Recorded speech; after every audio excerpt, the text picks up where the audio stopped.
Começando para valer esse mês de março com o Book Haul. Antes, alguns recados. Vocês estão me perguntando quando vai sair o resultado do sorteio de carnaval. Eu prometi para vocês que eu ia divulgar quando a gente completasse 160 mil inscritos. Isso aconteceu na quarta-feira da semana passada. Eu só publico de terças e sextas. Não deu para publicar na terça da semana passada. Vou publicar hoje, terça-feira, só que vai ser num vídeo que vai sair mais tarde, mas vai sair ainda hoje. Então, se você está participando, cruze seus dedinhos. Segundo recado, esse como é o mês de março, mês das mulheres, vocês vão ver uma presença feminina bastante evidente aqui no canal, não só representada por mim, que sou uma apresentadora feminina, mas também na literatura e nas discussões que a gente vai fazer. E na verdade, o Book Haul, meio que sem pensar muito, né?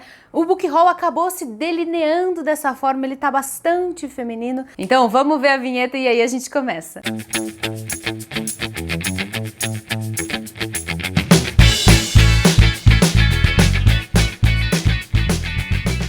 Vamos começar então, mas antes, vocês viram o Oscar, gente?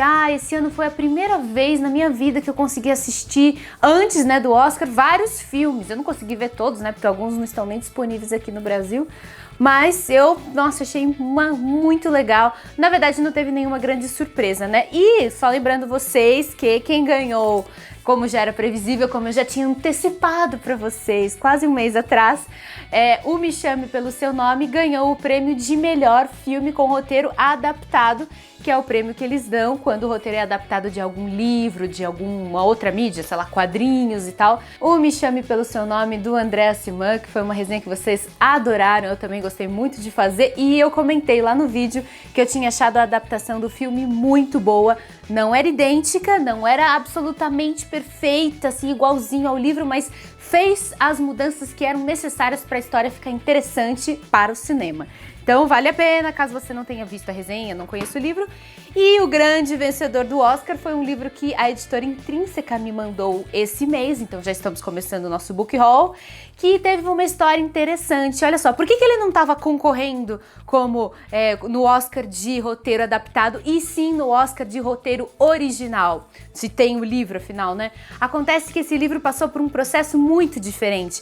Geralmente, o livro é escrito antes e o cinema, o filme, vem depois, baseado no livro. No caso da Forma da Água, o Guillermo del Toro e o Daniel Kraus produziram a ideia do filme e do livro ao mesmo tempo. Foi um processo que aconteceu ali entre os dois. É evidente que o Guillermo del Toro, como um diretor que ele é muito bom e que ganhou o Oscar de melhor diretor, ficou mais concentrado na questão do cinema, né? E o Daniel Kraus ficou mais concentrado na questão do livro, mas eles assinam juntos porque é uma produção conjunta, livro e filme feitos ao mesmo tempo. E se você assistiu ao filme, né? Eu assisti ao filme, é muito legal. Você não vai ficar entediado, né? Porque o livro não é o roteiro do filme, pelo contrário, o livro propõe expandir o universo da história, contar um pouquinho mais a respeito da história da faxineira, do monstro marinho por quem ela se apaixona, fazer contar a história da vida deles, aprofundar, aumentar o universo criado por essa história. É para ser duas obras complementares. E um outro livro que eu queria mostrar para vocês é do leitor Leonardo Claudiano, que vive me mandando, né, livros. Esse aqui é uma obra de filosofia muito famosa do Marshall Berman. Tudo que é sólido se desmancha no ar. É uma investigação a respeito da cultura, da política, da economia dos séculos 19 e 20. É muito famoso, talvez você já tenha ouvido essa expressão, tudo que é sólido se desmancha no ar. Pois é, gente, quase tudo da nossa cultura um dia fez parte da literatura e daí se popularizou. É impressionante. E continuando, a editora Todavia me mandou, vamos agora começar com uma enxurrada de autoras mulheres, tá? Ela me mandou o Karen, da Ana Teresa Pereira, o livro que ganhou o prêmio Oceanos, foi a primeira mulher a ganhar o prêmio Oceanos em 2017. Prêmio Oceanos, para quem não conhece, é dado pelo Itaú Cultural e eu até, por curiosidade, fui lá olhar para ver qual que é a premiação. Gente, primeiro lugar ganha R$100 mil. É banco, né? Por isso que pode pagar esses prêmios tão bons. Mas enfim, ganhou o prêmio Oceanos. É sobre uma mulher prestes a fazer 25 anos que acorda numa cama que não reconhece, numa casa que não lhe parece íntima, entre pessoas que dizem conhecê-la e que compreendem a sua confusão mental. Seu nome é Karen, ou pelo menos é assim que a chamam. E aparentemente ela é casada com um descendente de uma família arruinada e percebe que está com alguns ferimentos, porque, assim lhe dizem, atravessou para o lado escorregadio e pedregoso de uma cascata. Ou seja, a mulher é daquelas pessoas que tem problema de memória, sei lá, parece um suspense, né? Ela acorda, quem sou eu, onde é que eu estou, por que eu tô machucada, enfim, parece ser uma coisa meio de suspense, eu achei bem curioso. A editora Record me mandou, na verdade, desculpa, a editora Planeta, eu tô confundindo porque a Record me mandou outra coisa. A Planeta me mandou, essas tirinhas eu achei muito legais, da Raquel Segal, ó, veio junto também uma folha de selinhos, eu até já usei um. É uma autora de quadrinhos, a Raquel Segal, que tem uma página, quase sempre, hoje em dia, quem faz quadrinhos e tal, fica famoso nas redes sociais e aí publica livros. Ainda bem que as redes sociais também servem para isso, né? Sempre faço tudo errado quando estou feliz. Eu dei uma olhada, são quadrinhos, alguns são apenas charges, né? São bem simples, com relação ao estilo, são sempre assim amarelinhos, né? E são muito sentimentais, dialogam com depressão, com ansiedades, com a condição feminina. Enfim, eu achei bem legal. Junto veio, ó, um cartãozinho da própria Raquel. Oi, Isabela, me chamo Raquel, sou a criadora da página Aquele Eita, assim que chama, Aquele Eita, onde posto tirinhas sentimentais para todo tipo de bad. E prosseguindo agora com um livro de Portugal mesmo, olha só, ele foi um presente que eu ganhei e veio dentro do embrulho de uma livraria portuguesa. Esse era um livro que eu já tinha ouvido falar antes, deixa eu abrir assim, porque eu tentei preservar a embalagem que eu achei ela bonitinha, da Dulce Maria Cardoso, O Retorno. É um livro que já tinha me sido recomendado como muito legal. Ele fala do processo de retorno para Portugal de famílias portuguesas ou de origem portuguesa que viviam em Luanda, lá em Angola, e que depois do processo de independência de Angola, que não foi simples, não foi fácil, foi no meio de guerras e tal, muitos portugueses começaram a ser perseguidos e tiveram que retornar para Portugal. E eles eram, né, você vê, existem muitos portugueses que são portugueses oficialmente, mas são nascidos na África, são mais angolanos do que portugueses e tiveram que fazer esse retorno forçado à terra dos seus pais, né? Mesmo sem ter tanta identidade com o país, então eles falam desse processo. E é bem interessante, é um livro que se passa nos anos 70, lá em Portugal, na época que caiu o regime do Salazar, que foi um regime de exceção, um regime ditatorial que durou em Portugal durante décadas e décadas. Esse livro aqui, esse eu achei um dos mais interessantes, é do Marcelo Semer. Ele é juiz do Tribunal de Justiça de São Paulo e ele também é colunista do portal Justificando. Ele é um juiz de direito criminal e ele reuniu aqui nesse livro, publicado pela editora Autonomia Literária, uma série de relatos que ele, na sua vida de juiz, colecionou a respeito dos mais diversos réus que apareceram na frente deles. Uma coletânea de personagens que nem a própria ficção seria capaz de reunir, segundo o texto aqui da contracapa. Um bilheteiro fanho do cine pornô que é testemunha-chave de um crime, a vítima que sobrevive com uma faca cravada na garganta, o choro de Kátia, moça pobre, parda e triste, acusada injustamente de grande traficância, um oficial cheio de justiça que chega em cima da hora para salvar o magistrado de uma catástrofe. Enfim, são histórias que ele foi colecionando, histórias reais, que ele foi colecionando nessa atuação dele como juiz criminal no TJ de São Paulo. Gostei bastante, achei muito interessante. Agora sim, aquele que eu tinha me confundido, a editora Record me mandou um manifesto, O Feminismo Incomum, da Márcia Tiburi, que é uma pensadora que está escrevendo bastante, ela é muito interessante. Eu já li colunas dela, eu acho que ela é colunista da revista Cult. É um manifesto a respeito do feminismo, ela faz considerações a respeito de como está o movimento hoje em dia, o que ele quer combater, as resistências que enfrenta. Bem interessante, isso vai meio que abrir um capítulo dentro desse book haul. A livraria Saraiva me mandou uma série de livros de autoras mulheres, tudo para celebrar esse mês das mulheres, o mês de março. Os Homens Explicam Tudo para Mim, da Rebecca Solnit. Ele foi publicado pela editora Cultrix. Também fala de feminismo nos dias de hoje, sobre resistências que algumas mulheres ainda enfrentam a falar de feminismo. Essa imagem da capa, o próprio título faz referência a uma expressão em inglês que eles chamam de mansplaining, que é uma mistura de man, que quer dizer homem, com explaining, que é explicar. É aquela ideia de que, geralmente no ambiente de trabalho, as mulheres muitas vezes não são levadas a sério, são consideradas café com leite, e o tempo todo tem algum homem disposto a ensinar e explicar para ela professoralmente, como se ela fosse uma criança, a respeito de assuntos sobre os quais ela sabe muito bem. A Roxane Gay também escreveu Fome. Esse livro não fala de feminismo, não diretamente. Ele, acima de tudo, fala sobre compulsão por comida. A autora é, aqui ó, uma moça que durante toda a vida sofreu com compulsão por comer, e ela investiga a respeito de si mesma quais são os problemas, quais são as angústias, as ansiedades dela que a levam a descontar tudo na comida. Enfim, ela passou por vários episódios assim super dramáticos na vida por causa dessa obsessão por comer. Esse daqui que a Livraria Saraiva também me mandou foi um dos que eu achei mais interessantes. É da Jennifer Clemente. Embora tenha esse nome, né, ela é mexicana. Reze pelas Mulheres Roubadas. Ela fez um romance baseado em uma investigação jornalística no México, nas regiões do México que são mais tomadas pelo narcotráfico. Assim, se o Brasil tem o tráfico pesado e insuportável, o México não fica atrás. Na verdade, talvez o México seja até pior, porque eles funcionam como a porta de entrada do maior mercado de drogas do mundo, que é os Estados Unidos.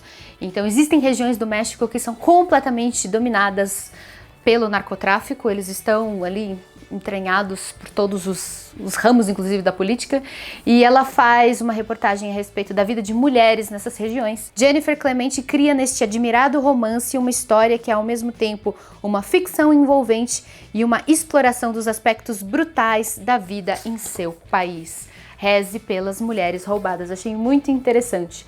E eles mandaram também o Extraordinárias.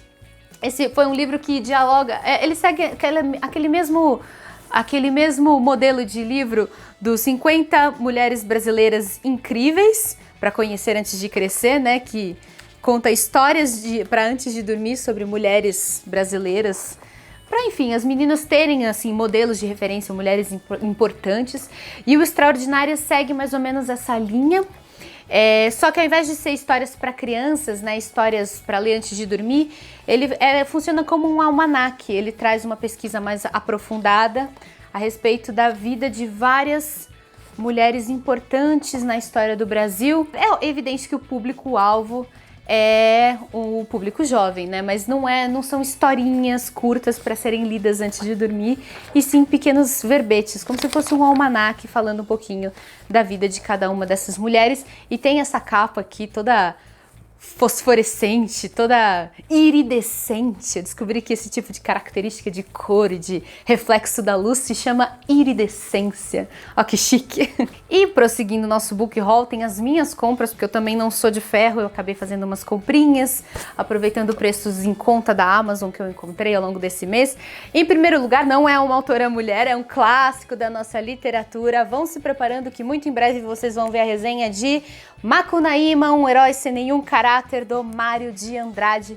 Eu estou planejando alguma coisa bem bacana para falar dos autores modernistas brasileiros, falar da Semana de Arte Moderna de 22. Mário de Andrade foi um dos grandes símbolos do movimento modernista. E eu comprei também... Ai, gente, olha só, eu descobri que a editora LPM tinha vários livros menos conhecidos da Jane Austen.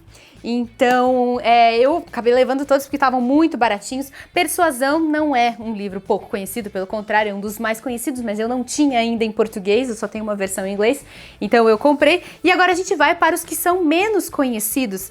Olha só que legal, Lady Susan, Os Watson e Sanditon. São 3 narrativas mais curtas, são romances, mas são bem mais curtinhos, que a Jane Austen escreveu ainda muito jovem, antes das grandes obras obras clássicas dela, e por algum motivo ela nunca achou que valeria a pena publicar, nunca quis, ela deixou guardado e foram publicadas póstumamente.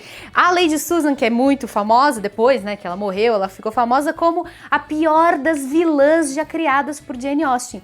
Quem já leu os romances dela sabe que existem personagens que não são muito legais, existem personagens arrogantes, personagens mentirosas, mas vilões clássicos e calculistas e manipuladores não são muito comuns nas obras dela e, no entanto, dizem que a Lady Susan é exatamente assim e eu fiquei muito curiosa porque eu não conhecia.